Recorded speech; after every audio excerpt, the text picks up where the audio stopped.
Welcome back and welcome to the groundbreaking of our chicken coop. If you liked that little intro video with the cool shots from the drone, that is all credit to our 9-year-old son, Clark. There will be another cute little outro that he did at the end, so you'll have to stick around for it. He programs it and it goes up and does this and that. They're pretty cool, actually.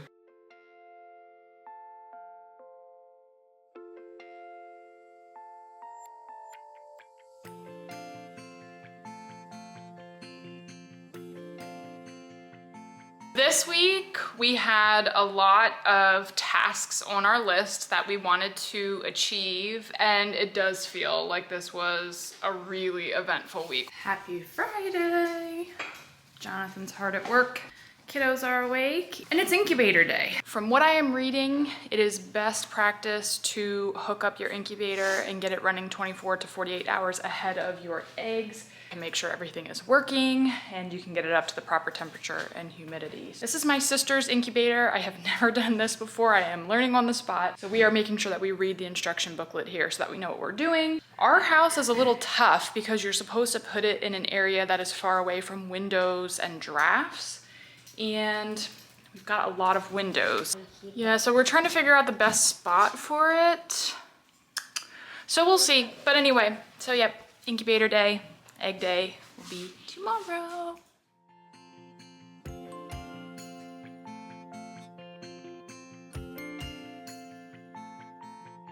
So we are both hatching chickens from eggs and receiving live chickens in the mail. The chicks that are arriving in the mail and the chicks that are hatching from eggs are not going to be born at the same time. Chicks are super temperature specific. Pretty much week by week, they depend less on warmth. So if I have freshly hatched chicks and 2-week-old chicks, their temperature needs are super different, and I would not be able to keep them all alive in one brooder. We're gonna have to have 2 complete setups. That means 2 brooders, 2 feeders, 2 waterers. Here we go. We're gonna pick up our hatching eggs. An egg sighting day. Can you open them and show everybody?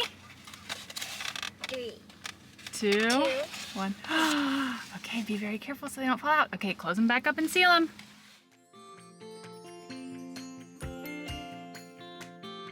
So with that being a drawback, you may ask, then why do it? We wanted the shell to chick experience. It's really good learning, not only for us, but for our kids. With ordering live chicks, the chicks that we are ordering are pre-sexed, which means that in theory, they should all be hens and be female, which means egg laying. There's always a chance for oopsies, but the odds are not as likely as your 50-50 chance when you're hatching. Okay, we are excited. Excited as excited can be. Jonathan is with his dad and brother at the cottage today. They are doing a day hike, which I think is kind of brave and hilarious because if you can see the puddle in the backyard there, it is an ugly, ugly Saturday. We are going to go ahead and get our eggs set in the incubator. Our incubator has been running for 24 hours. We are at a good temperature there, just over 99 degrees. We washed our hands are clean, so we are ready to rock and roll.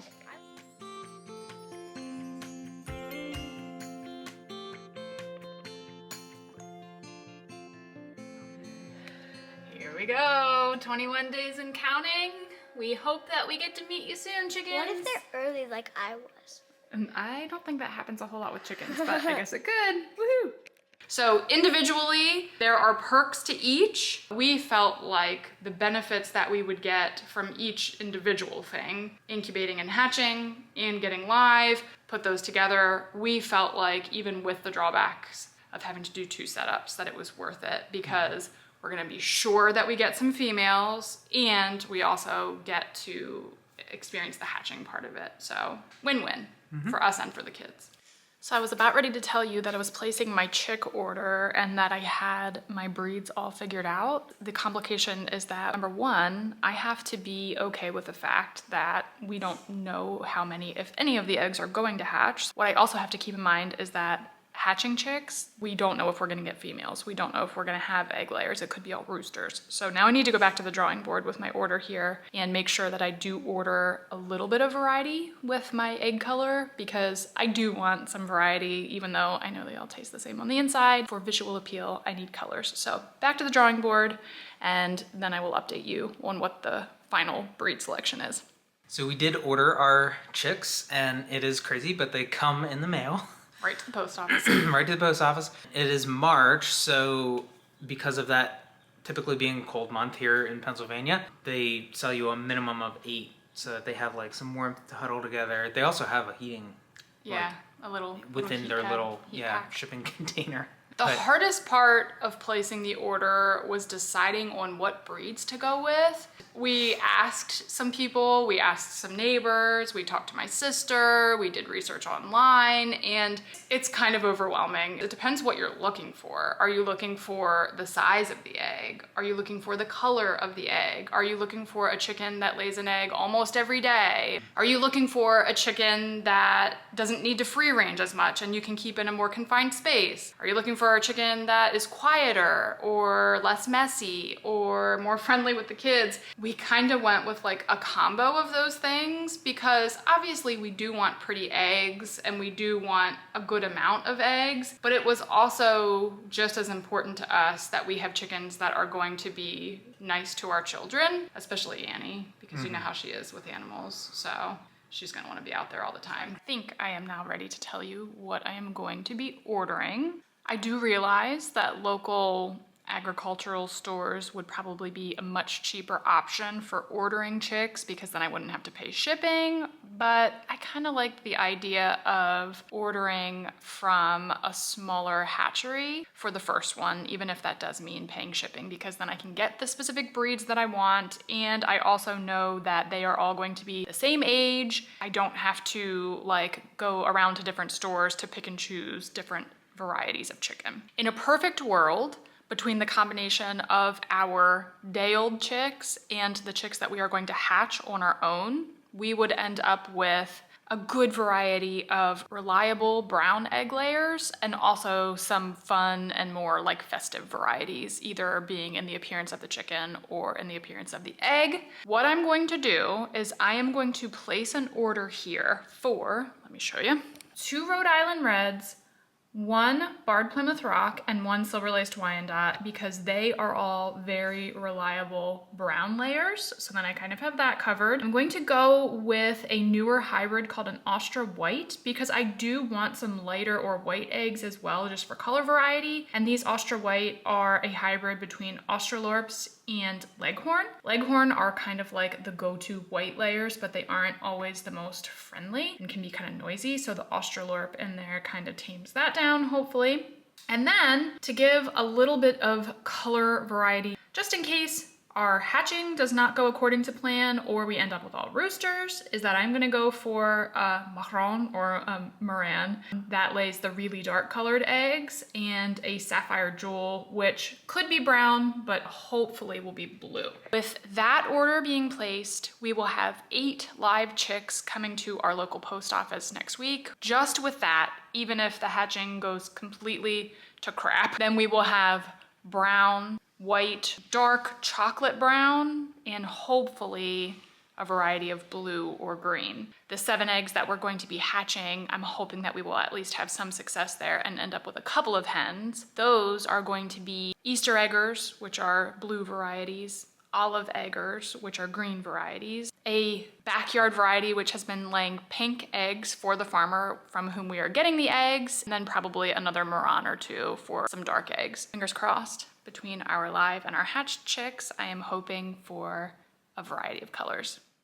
So it's all fine and good to, order eggs and the chicks, but if you don't have any place for them to go, it's a moot point. Yeah, moot point. We really needed to start focusing on the coop, because these chickens, even though they're going to be inside for a period of time, between noise and mess and smell, we don't want them to be inside longer than they need to be. When it warms up outside and they're safe to be out there, we want them to be out there. We're going to break ground on our chicken coop today. We need to dig out a foundation and level the area so that we can get fill. Arlo, you stay there. Arlo is free. Baby girl's in her little playpen. Annie, maybe you want to go in and play with her. When we picked up our hatching eggs, the farmer that we picked them up from, she has cattle as well. Oh boy. And she asked if I wanted some bones for the dogs. For these especially, we thought it would be better if we separated the dogs, and she's already separated in here anyway, so that we can get work done. Good puppies.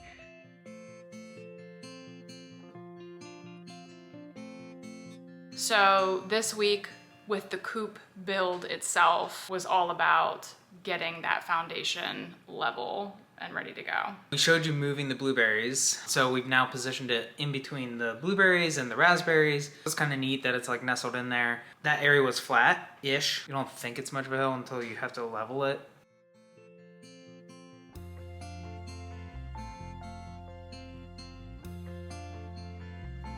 Look strong.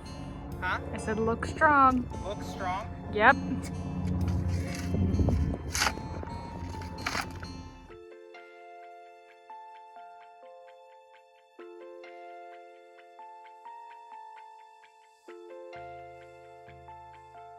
So what we did is we started digging in on the high side and we're pulling the dirt down to the low side. Then we're going to go ahead and tamp that out until it is level.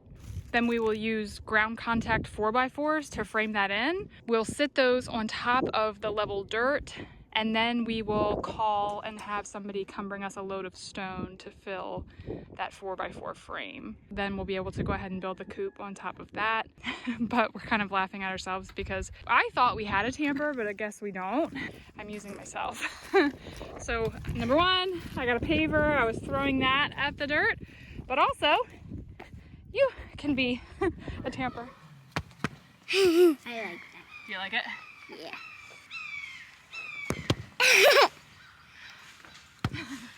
Come on, Daddy. We gotta be on cue.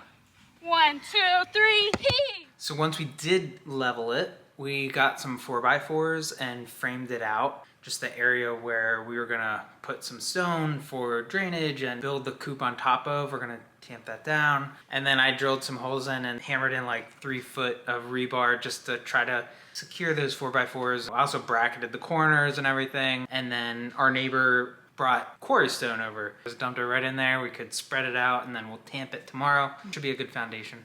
Yeah, it was cool to connect with a neighbor too, because you had Yeah. met him prior when you were mowing one day. I had never met him. In the process of asking him about the stone, he and his wife own a landscaping business. I got to chat with him on the phone for quite a bit. I got to chat with him today in person for quite a bit. And talked to his wife on the phone for like a half an hour or 45 minutes. They are so nice. So kind of cool to have like neighborhood involvement in some of the things that we're doing. It's pretty cool. Big week, lots of fun accomplishments and little steps in all of these processes. Do we have hatched eggs yet? No. Do we have a built chicken coop yet? No. Do we have live chicks yet? Yes, actually we do, but I'm gonna say no because you're not gonna meet them until next week. Little steps that are getting us closer to bigger things. So we are super, super excited to get this coop up. It feels like the true start of a homestead. Now we just have to cross our fingers and hope that Mother Nature cooperates and gives us nice weather in the coming days and weeks. Here we go. Yeah, here we go. Thanks for being here, and we will see you next time. See ya.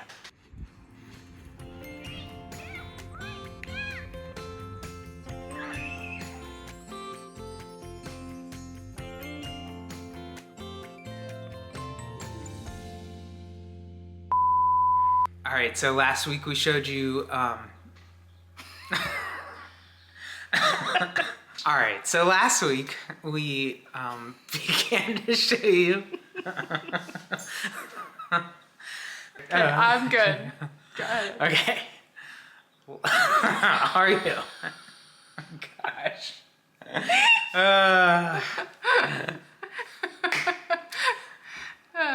Arlo wants in. My gosh, these dogs. That was his dad's suggestion. He did that with a woodshed that him and John. Woodshed? The stone. It's a family channel. Sorry. Bleep. I'll bleep it out. No. I like big butts and I cannot lie.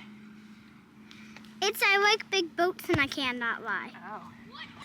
Start again. Chicken Goop. It's not. Take 2. Chicken Goop. Who's that? What? Gwyneth Paltrow. Her brand is Goop. Oh. Hey. She should do something Chicken for chickens Goop. called chicken. Yeah. Oh my gosh, I can't even say it. Chicken Goop. Chicken Goop. Gwyneth. It's an idea. Jonathan. Ah! Oh, here he comes now! Watch it, He has his hand on my bare butt right now and it's freezing. Hi, Arlo. Save me, buddy. Here are the pros and cons. I'm gonna kill you. What does it feel like smacking the ground? It feels great. It actually does. It feels like anger management. Can I have In your a turn? words, it's satisfying. Beep, beep, beep, beep, beep. Shh. Girls, you're not on until next week.